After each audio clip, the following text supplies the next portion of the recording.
Delighted to be here this morning to participate in this signal groundbreaking event for the Kingston Gateway mixed-use commercial offices and warehouse complex. The facility, we are advised, will be a modern commercial and logistics facility positioned to serve the diverse needs of the modern business segment of the logistics real estate commercial market. Considering its strategic location, astride several major corridors leading to commercial districts in Halfway Tree and surrounding areas, downtown Kingston, Spanish Town Road and Industrial Belt, Spanish Town itself, the city of Portmore, and access to the major highway networks, Kingston Gateway is designed to unlock value for its customers and to ensure speed to markets. Of course, further value will be leveraged by the proximity of the built facility to the Port of Kingston, the Kingston Wharves and Kingston Freeport terminals. What's sufficient for the marketing of the facility?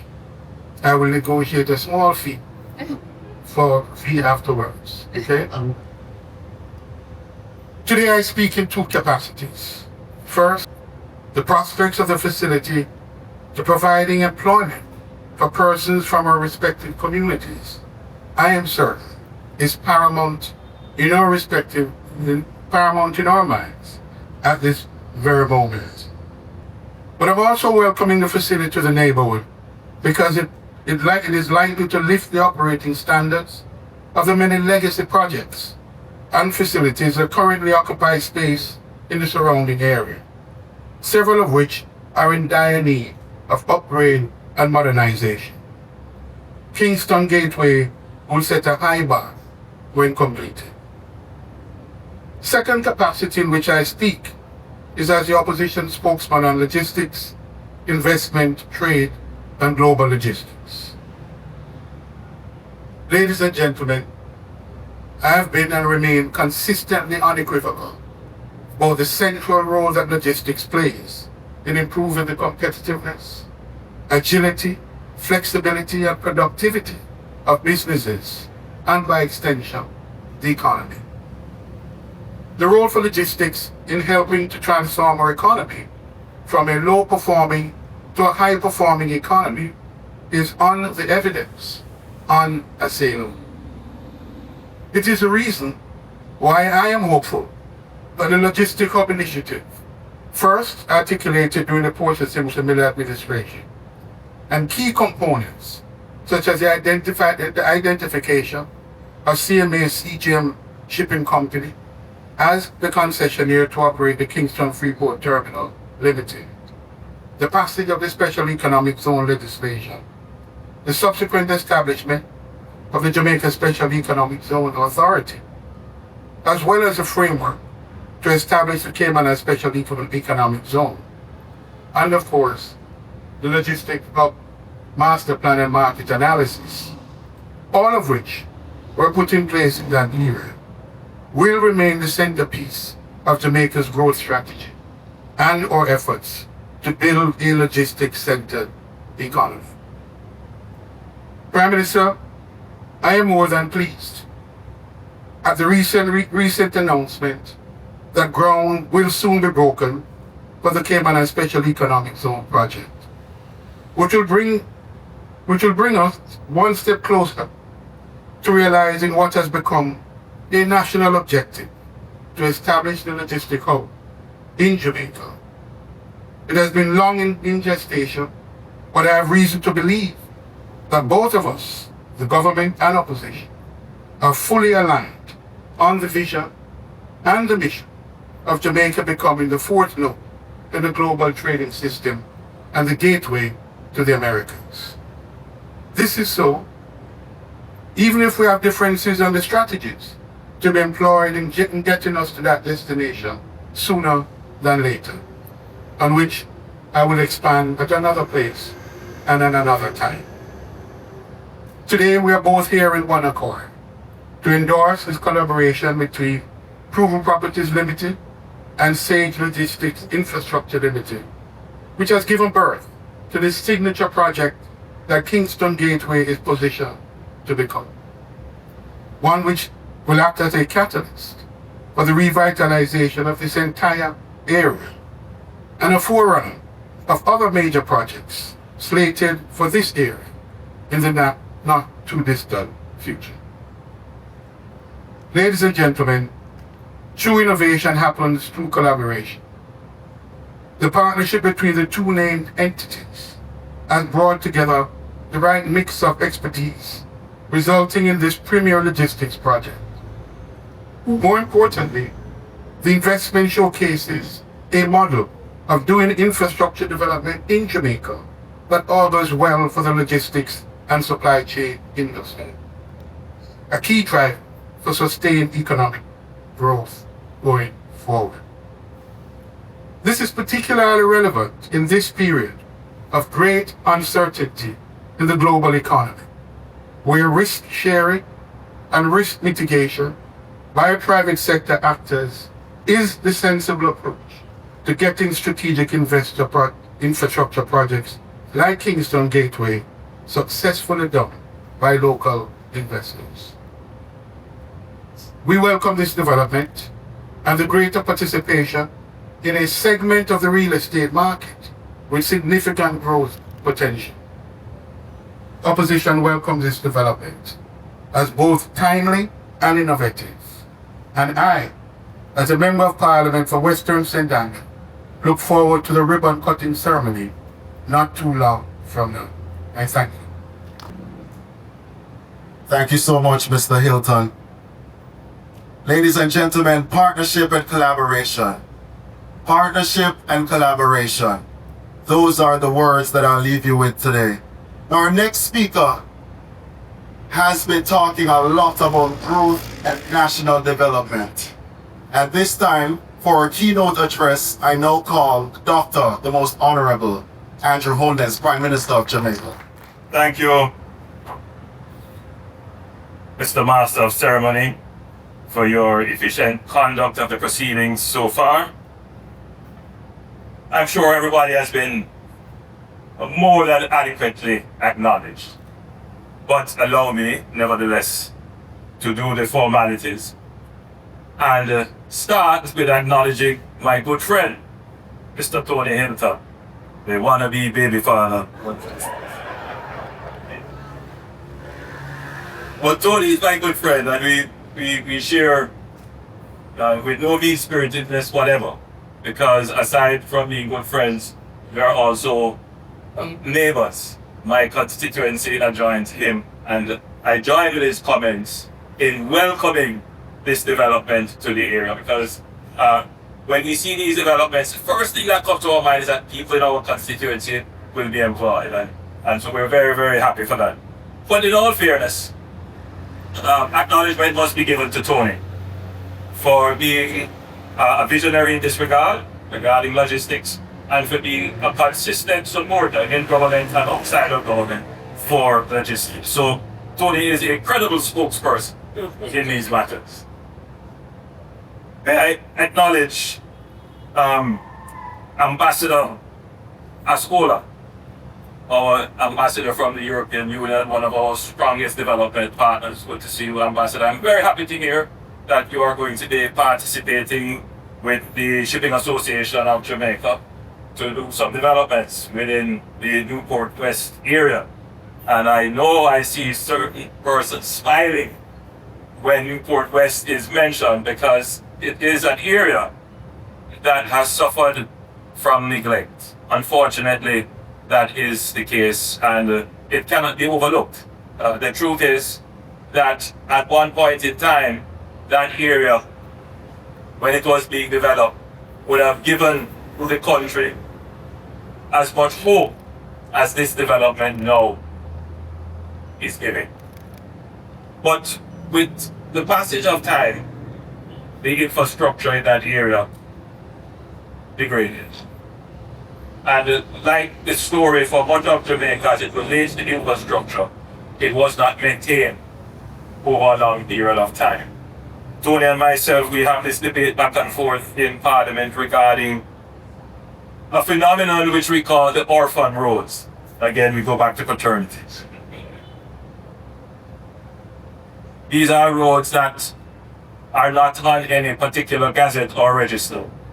They were built probably on development estates, as was the case for Newport West. That was an industrial estate which was developed.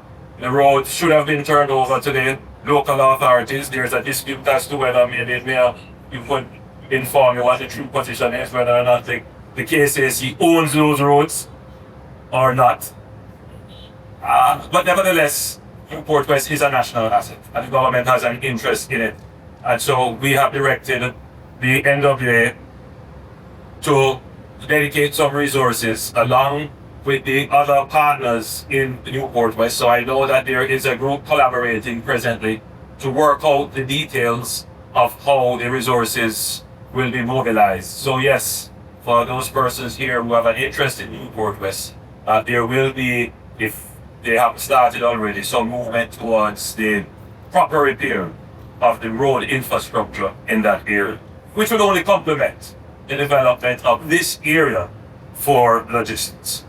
Let me again acknowledge His Worship, the Mayor Andrew Swabin, and other members of the Municipal Corporation who may be here, Mr. Christopher Nakasho from Properties, Mr. Tim Clark, Chairman of Kingston Gateway Warehouses, and SAJE Logistics Infrastructure Limited. I made a note of Aisha's presentation, and in her presentation, she said that, visions that are not action remain a dream. I thought it was very instructive. I don't know if she was throwing words at Tony.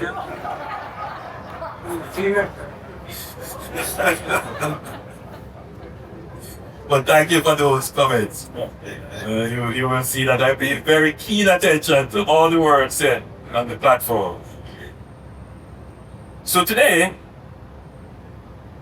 it is with great pride and optimism that I stand before you today at this groundbreaking of what will soon become a landmark development, not just for Kingston, but for the entire logistics and the commercial ecosystem of Jamaica, the Kingston Gateway. And by the way, I like the name. Yeah. Technically, you're right there, right at the gateway. We take this project as a physical symbol of confidence in Jamaica's growth trajectory.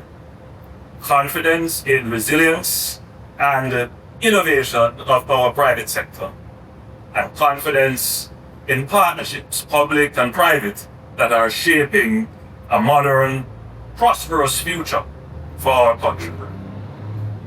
Let me first commend the vision of the Shipping Association of Jamaica and Logistics Infrastructure Limited, Proven Properties Limited. This joint venture stands as an exemplary model of what is possible when Jamaican businesses leverage their collective strength, marry logistics with real estate expertise, and invest boldly in our development potential.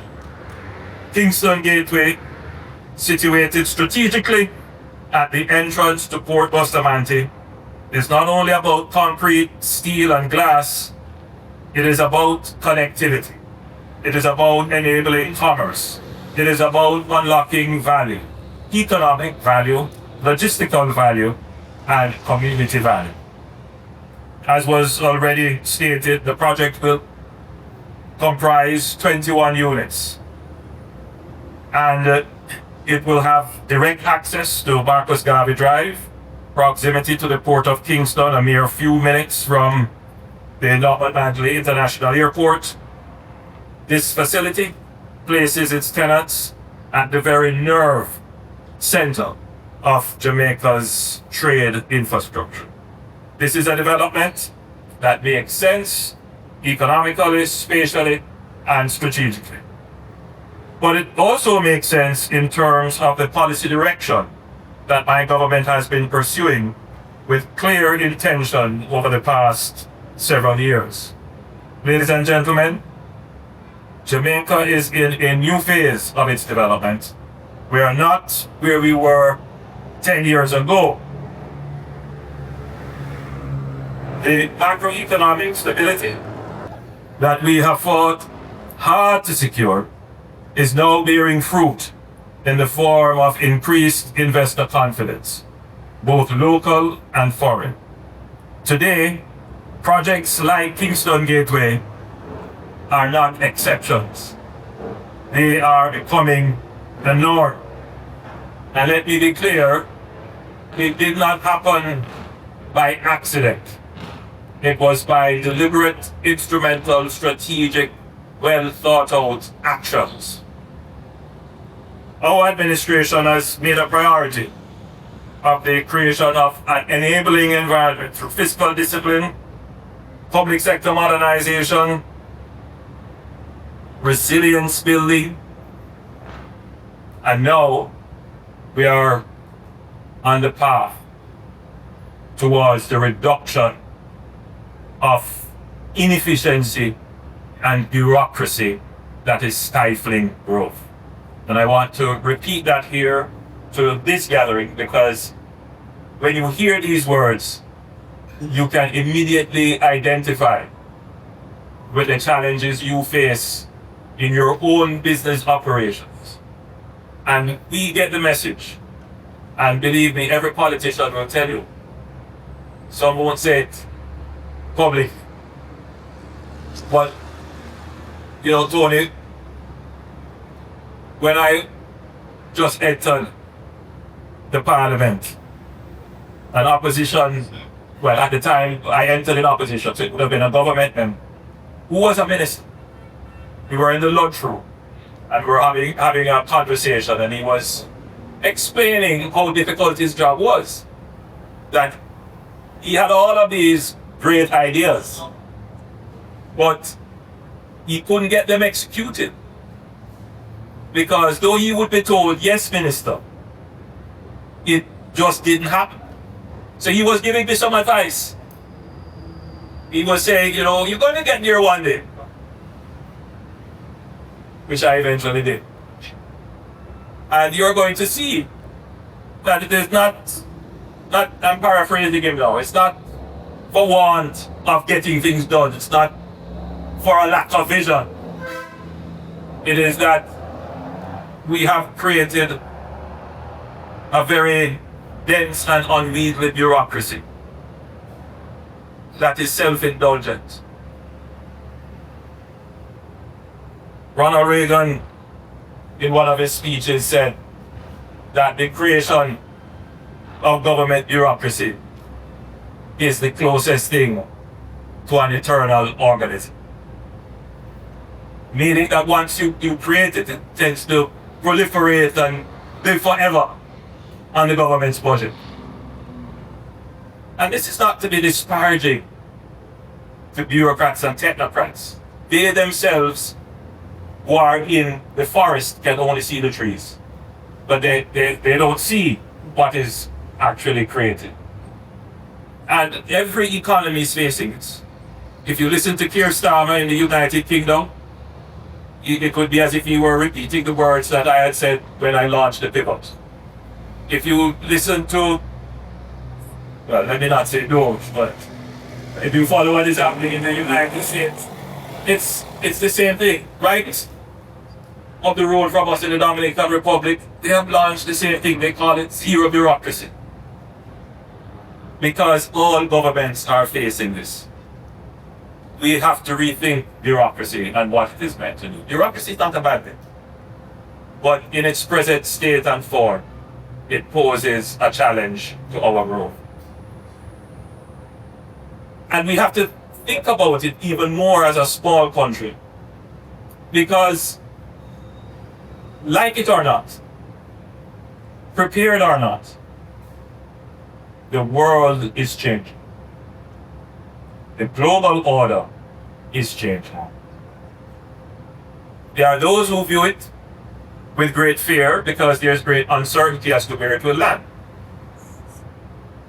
There are those who want to maintain the status quo because it has served us well for the last 50 years since the global 70 years since the last global status quo has been established, particularly in trade and international finance, international monetary system.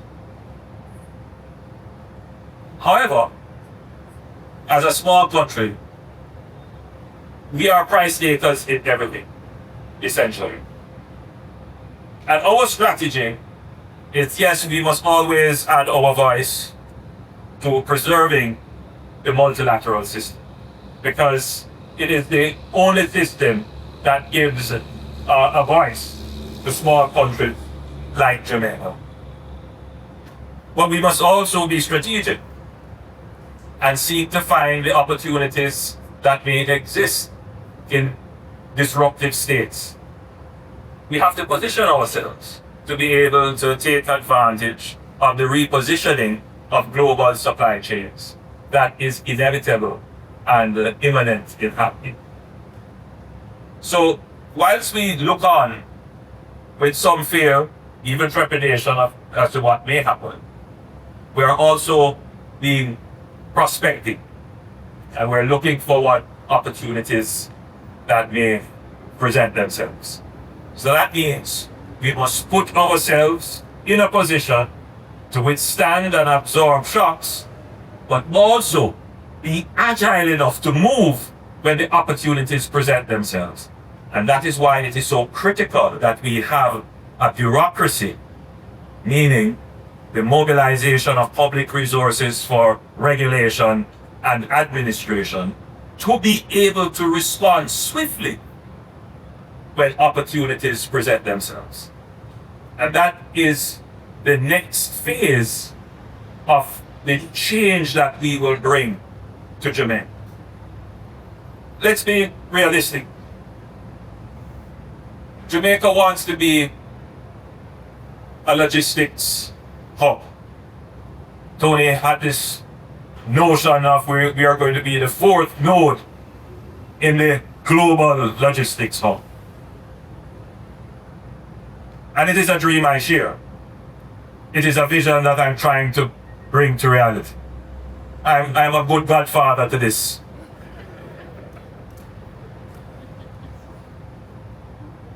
As I am to many other projects in terms of being at the helm and bringing them to fruition.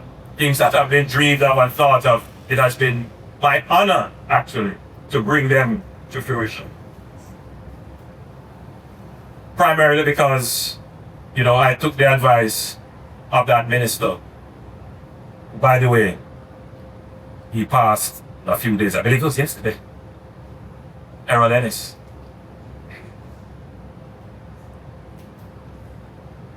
So, we have said we want to be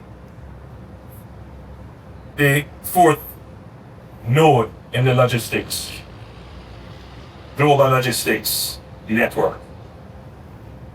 Now, everything in economics, in a sense, is about arbitrage.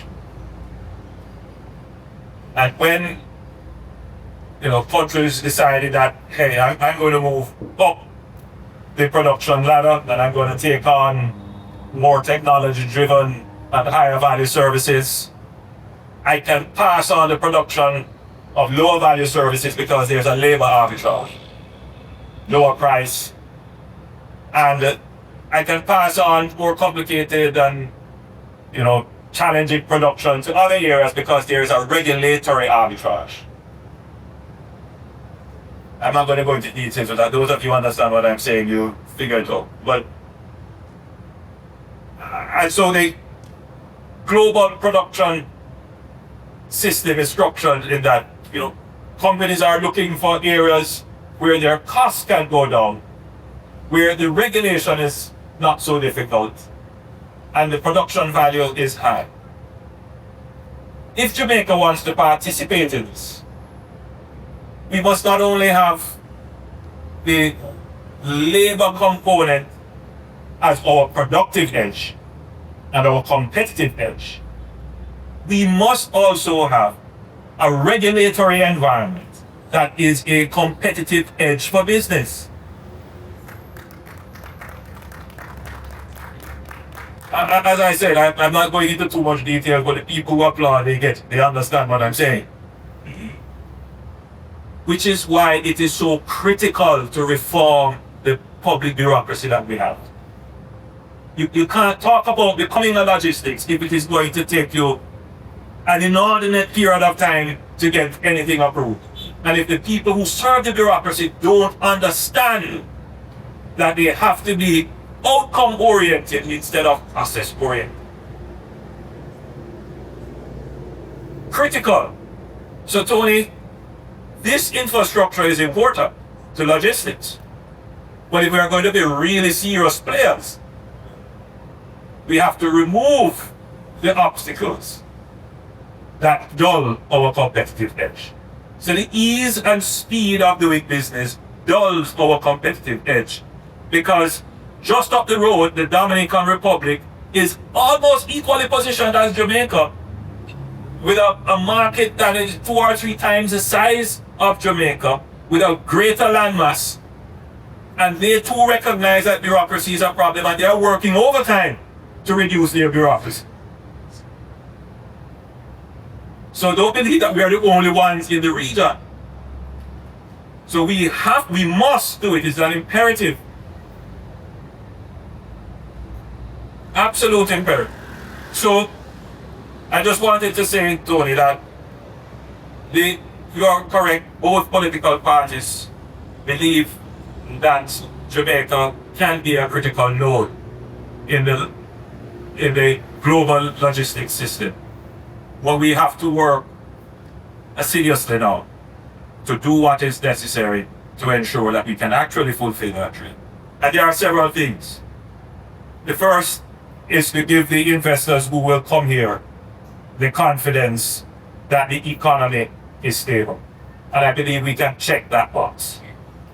The second thing is to give the investors who will come here the confidence that the politics is stable, that they don't have a political risk. And I think that we can also check that box. The third thing is to establish the regulatory system, a part of the regulatory system, which is the incentive system.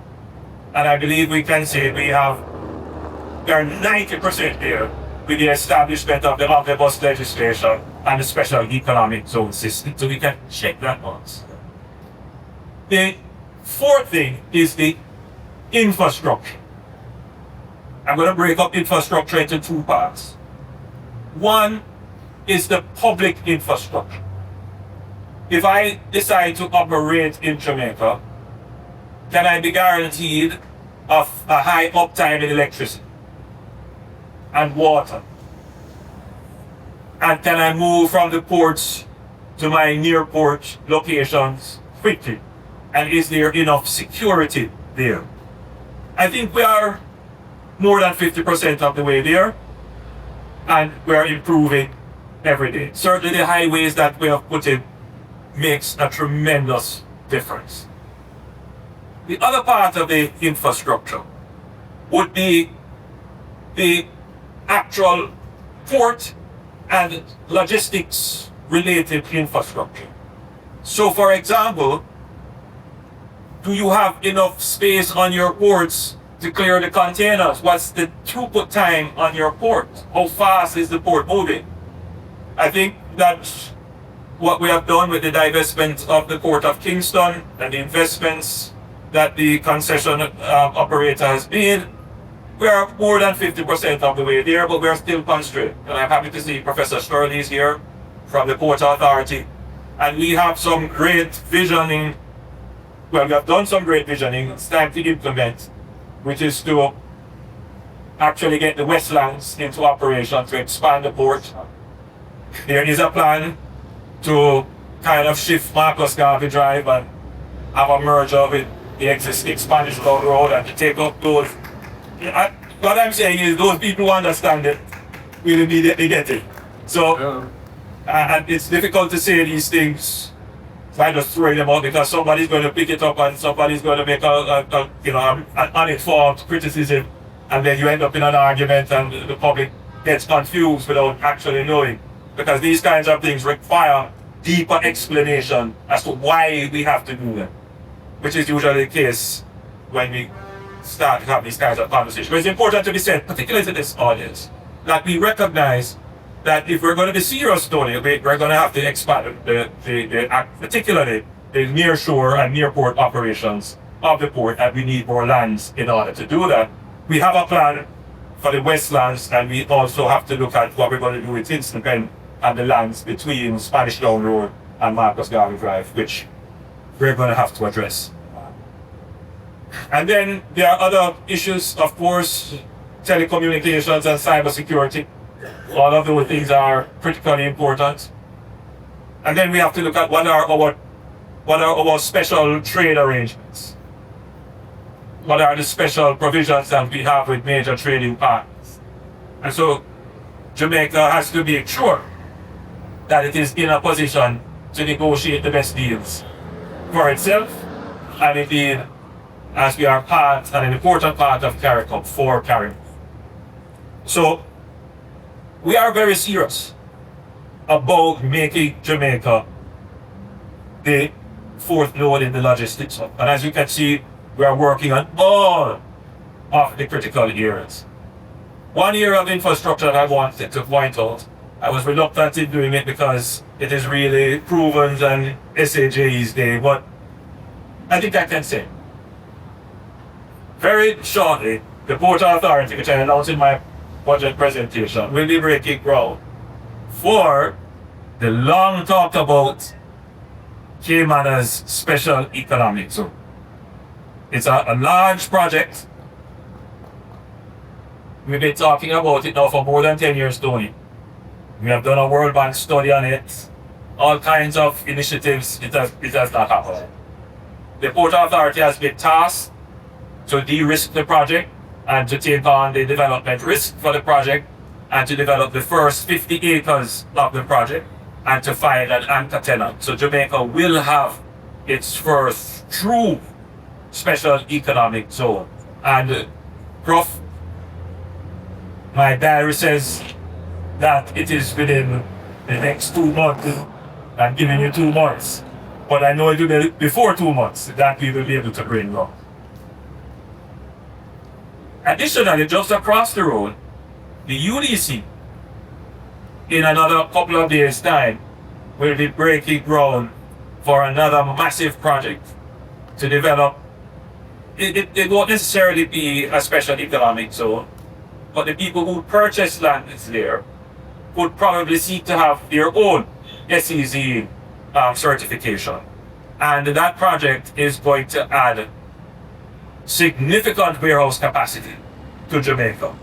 Over 40 lots, I gather, averaging about an acre or a little bit more than that, will be up for purchase.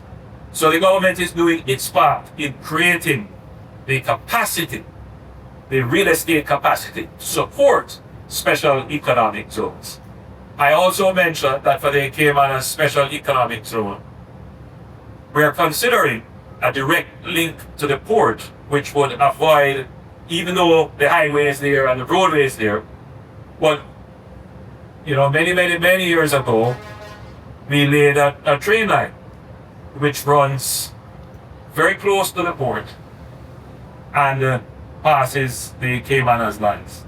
And so we're going to consider how we can rehabilitate that and create a direct link into the port, especially if we were to connect the port of Kingston across Marcus Garvey Drive and into the Tinsipet Field lands. So there are many things that government is doing, and I want to give you the assurance, Tony and others, that we have made significant advances. And with the global uncertainties regarding tariffs and all the other issues that would make us very concerned about what the new global order is, Jamaica is putting itself in a position to both meet crisis and opportunity. And that is how, as a small country, we will nimbly survive the challenges that we are facing. In everything, I believe in choosing Jamaica.